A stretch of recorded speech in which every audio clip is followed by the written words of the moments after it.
Nama saya Azrul Ananda, saya Presiden Klub Persebaya. Saya ingin bicara tentang bisnis sepak bola.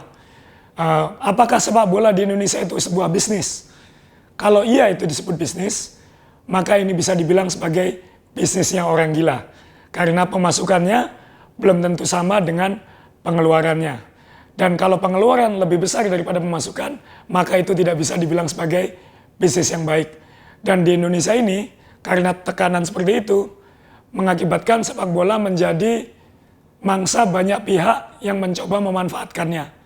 Karena dia tidak bisa berpikir sebagai bisnis, maka banyak pihak yang mencoba menggunakannya sebagai alat politik dan lain-lain yang itu bukan bisnis.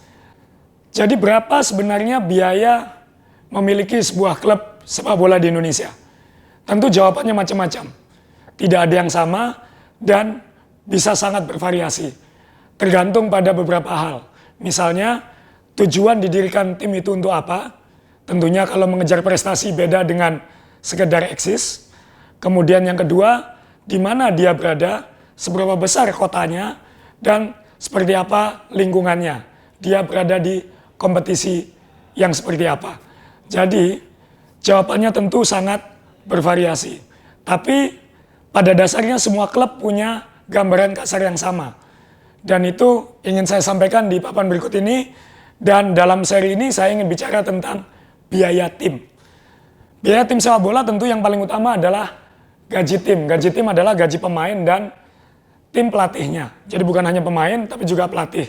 Kalau di sepak bola di Indonesia batas jumlah pemain adalah 30 orang. Sedangkan tim pelatih bisa sangat bervariasi. Memang nilainya bisa bermacam-macam. Tapi pada dasarnya angka yang ideal adalah atau angka yang dikejar adalah angka 15 miliar. Tentunya kalau dia ingin pemainnya lebih banyak, lebih berkualitas, dan regulasinya mengizinkan pemain asing dan lain-lain, angka ini bisa jauh di atas itu. Anda semua mungkin sudah tahu dari beberapa klub yang sudah ada. Kemudian operasional tim.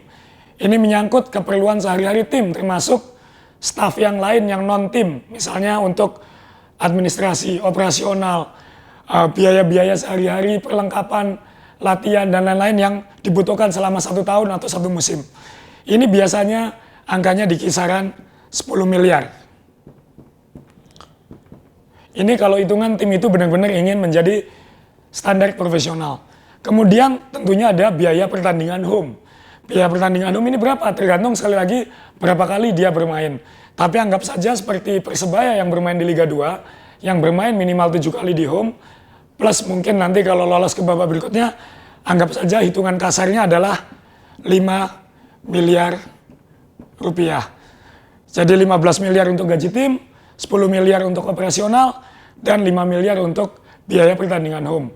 Dan tentunya ini belum termasuk hal-hal lain yang sangat penting untuk tim sepak bola, misalnya bonus prestasi, pembinaan, karena seperti Persebaya kita memiliki kompetisi internal mulai dari usia dini sampai menuju ke Persebaya, dan tentunya biaya promosi dan lain sebagainya.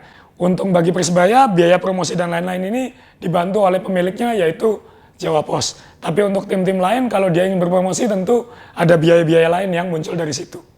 Jadi kita lihat dengan mudah sebuah tim sepak bola di Indonesia, kalau dia ingin benar-benar profesional, biayanya akan dengan mudah mencapai angka 30 miliar. Dan ini belum termasuk bonus prestasi dan lain-lain. Tentunya angka ini bisa menjadi jauh lebih besar kalau dia berada dalam lingkungan kompetisi yang menuntut memang pengeluarannya lebih besar lagi.